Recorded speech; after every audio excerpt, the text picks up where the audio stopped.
Hello and welcome to OKellyChemistry.com. I'm Ivana O'Kelly and thanks for joining me. In this video I'm going to walk you through how to do some percentage composition calculations. So go ahead and grab a pen and paper and your periodic table and a calculator and let's get started.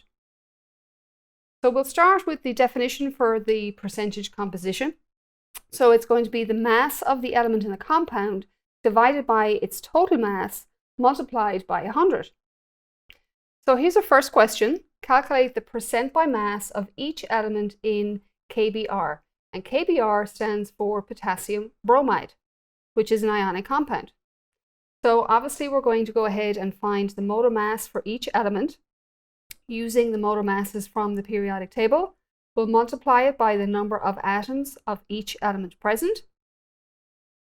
Then we're going to go ahead and add up the mass of our two elements, giving us a total mass of 119.00, multiplying that by 100, and that gives us 32.85% potassium.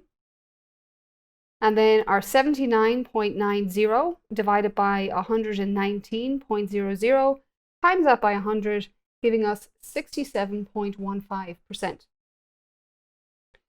So here's another example. Calculate the percent by mass of each element in magnesium sulfate. So we haven't been given the formula, so we need to go ahead and figure it out. Magnesium is an alkaline earth metal, so it has a 2+ charge. Sulfate is a polyatomic ion, and I recognize that because of the ATE. It also has a 2- charge. So therefore our charges are equal, so the formula will be MgSO4.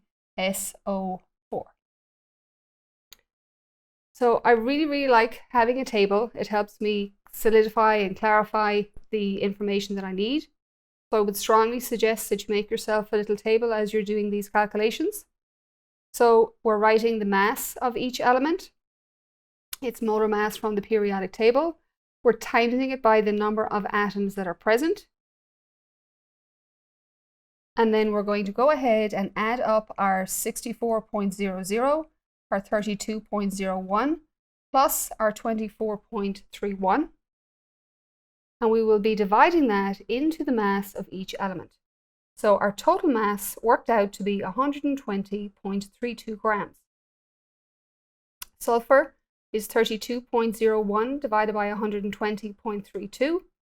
And our oxygen, notice that we're dividing by the total mass, so 64 divided by 120.32. And when you put those numbers into the calculator, our magnesium will be 20.21%. Our sulfur will be 26.60%. And our oxygen will be 53.19%.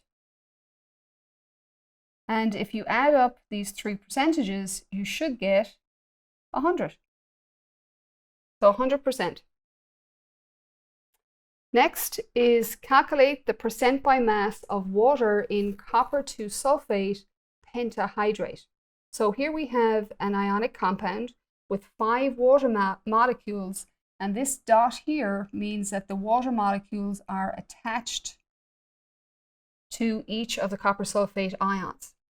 So we're going to go ahead and figure out what is the total mass. So we need to take each element, multiply the molar mass by the number of atoms.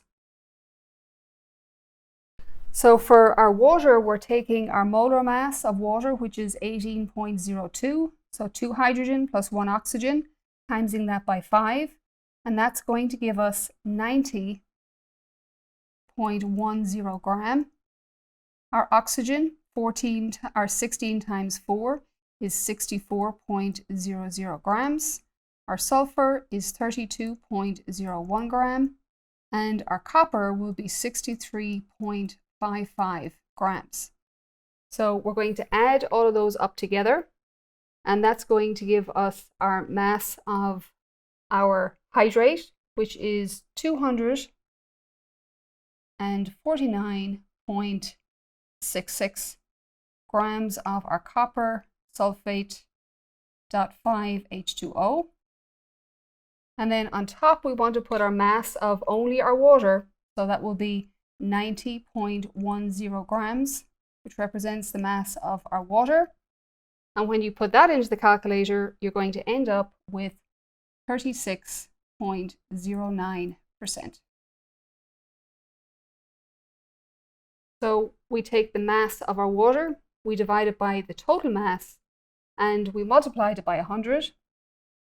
And that gave us the percent of water present in copper 2 sulfate pentahydrate. Next, calculate the percent by mass of each element in acetaminophen.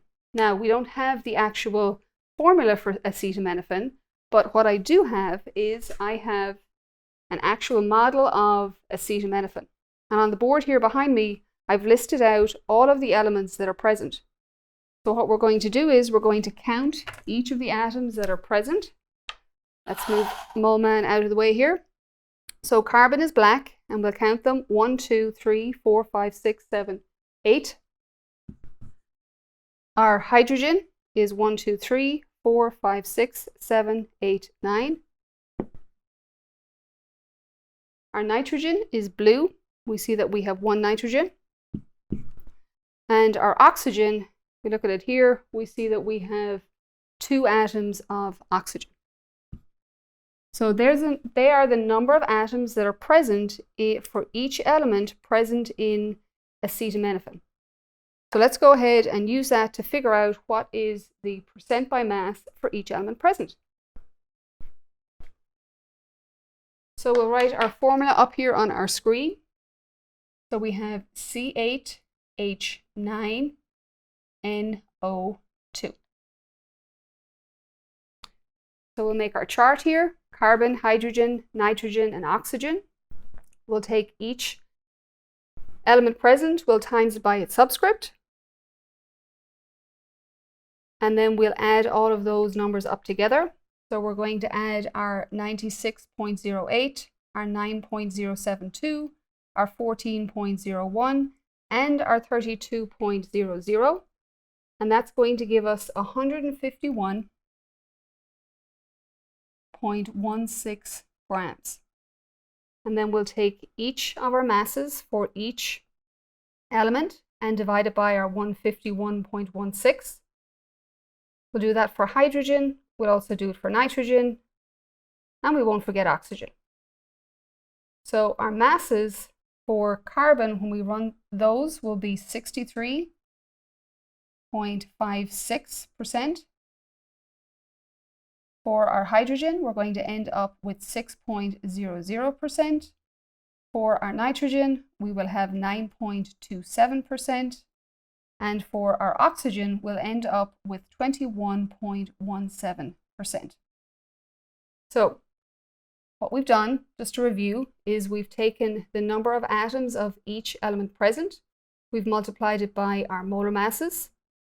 We've added them up to find our total mass. We've divided that into each mass of the element, multiplying everything by 100.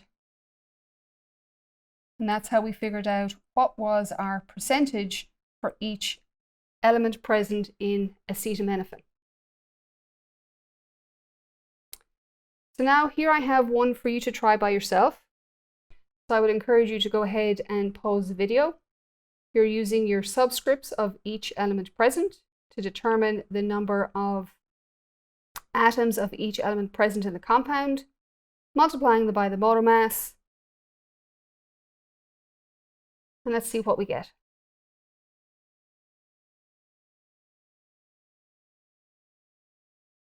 So these will be your answers for magnesium nitride. 24.31 is our molar mass of magnesium, times that by 3, giving us 72.93 grams. For our nitrogen, we got a total mass of 28.02. When you add both of those up together, you're going to end up with 100.95.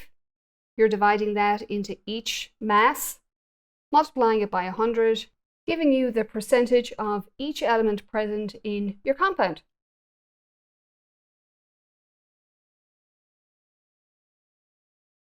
So ladies and gents, I hope that helped you with your calculations for percentage composition. Hopefully you like and subscribe, and I'll see you at the next video.